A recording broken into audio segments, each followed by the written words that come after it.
عجیبیه. میگردی فکر میکنی آدم تو پیدا کردی. زن من الان اونجاست، خونه مردی که دوست صمیمی من بود. الو سلام، ببخشید من با آقای نجف رو کار دارم، هستن؟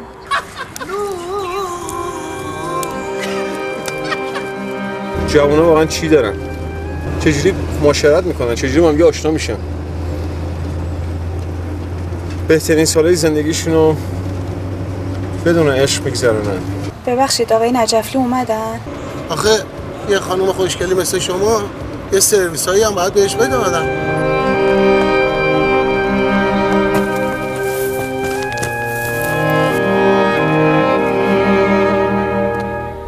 نمیدونم، من فکر میکنم تو زندگی هیچ وقت نمیشه حکم صادر کرد. آدم بعضی وقتا یه چیزایی میبینه حیرت میکنه.